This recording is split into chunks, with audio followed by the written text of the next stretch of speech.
टिक्का बोटी पर एक बार ये मसाला लगाकर कढ़ाई बोटी ज़रूर बना के देखिएगा। इतनी मज़ेदार बनकर तैयार होती है कि आप इसको दावतों में बनाना पसंद करेंगे और हमेशा इसी तरीके से टिक्का बोटी पर मसाला लगाएंगे, जो खाने में बहुत ही ज़्यादा मज़ेदार लगेगी। तो सबसे पहले हम टिक्का बोटी पर मसाला लगाकर तैयार कर लेते हैं। तो इसके लिए मैंने यहाँ पर बीफ की बोटियाँ ले ली हैं। मैंने बोटियों को इस तरह से छोटे छोटे से क्यूब्स में कट कर लिया है। तो यहाँ पर मैंने 1 किलो बीफ की बोटियाँ ली हैं और इसके अंदर मैं ऐड कर देती हूँ 1 टेबल स्पून भर के लहसुन अदरक का पेस्ट।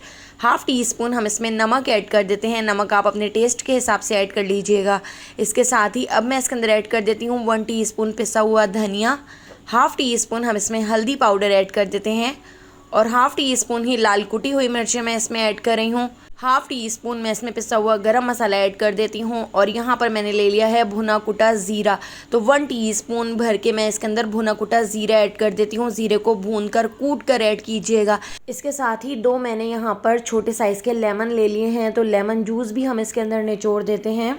तो दोस्तों यहाँ पर मैं आपको याद दिलाती चलूँ, अगर आपको मेरी रेसिपी अच्छी लग रही है तो लाइक करना बिल्कुल भी मत भूलिएगा और अगर रेसिपी अच्छी नहीं लग रही है तो आप इसको डिसलाइक भी कर सकते हैं और मुझे कमेंट करके ज़रूर बताइएगा कि आप मुझे किस सिटी और किस कंट्री से देख रहे हैं, ताकि मैं आपका थैंक्स कर सकूँ। पहला थैंक्स जाता है मिसेस आसिफ अली को इस्लामाबाद से और दूसरा थैंक्स जाता है शगुफ्ता कुलसूम को सियालकोट से। मेरी रेसिपीज़ को इतना पसंद करने के लिए आप सबका बहुत बहुत शुक्रिया। तो देखिए यहाँ पर हमने इसके अंदर लेमन जूस भी ऐड कर दिया है। इसके साथ ही मैंने यहाँ पर ले लिया है कच्चा पपीता।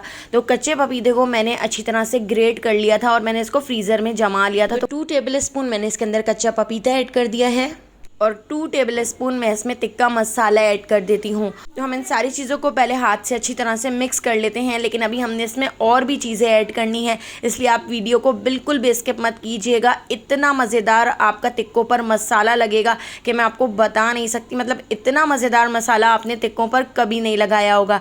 आप इसको कढ़ाई में बना के तैयार कर सकते हैं या आप इसको अंगीठी पर बना सकते हैं, सीखों पर लगा सकते हैं, यानी जिस तरीके से भी आप इसको बनाकर तैयार कर रहे हैं, लेकिन मसाला आपने यही लगाना है। तो देखिए 3 टेबल स्पून मैंने इसके अंदर दही भी ऐड कर दिया था और इसको अच्छी तरह से मिक्स कर लिया था।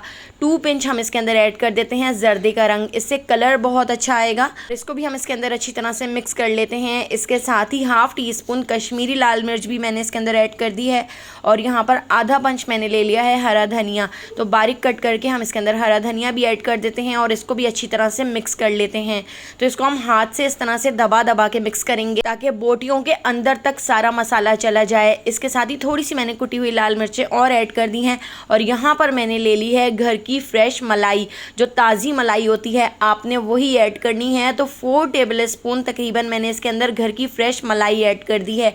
इससे इतना मज़ेदार टेस्ट आता है, इतनी मज़ेदार आपकी टिक्का बोटी बनकर तैयार होगी कि आप हमेशा इसी तरीके से टिक्का बोटी पर मसाला लगाएंगे। क्रीमी टेस्ट भी आएगा और बहुत ही टेस्टी लगेगी। तो बोटियों के ऊपर अच्छी तरह से हमने इस मसाले को लगा लिया है और इस मसाले को लगाने के बाद मैंने 1 दिन के लिए इसको फ्रिज में रख दिया था।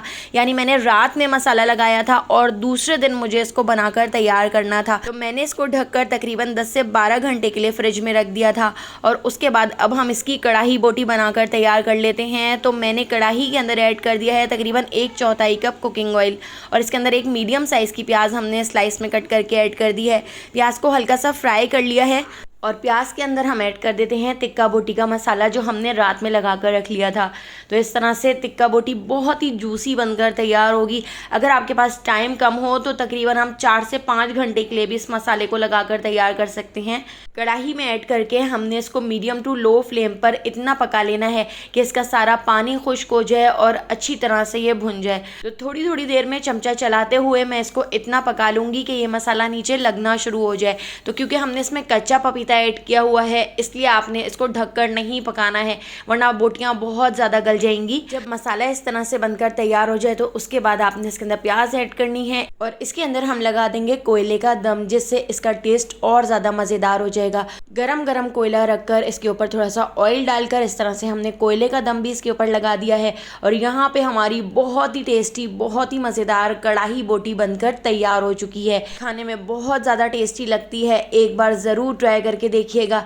रेसिपी पसंद आई हो तो लाइक, शेयर और सब्सक्राइब कर दीजिएगा। फेसबुक, टिकटॉक या यूट्यूब पे देख रहे हैं तो मेरे चैनल को फॉलो करना बिल्कुल भी मत भूलिएगा। तो आने वाली वीडियो तक मुझे दीजिए इजाज़त। अल्लाह हाफ़िज़।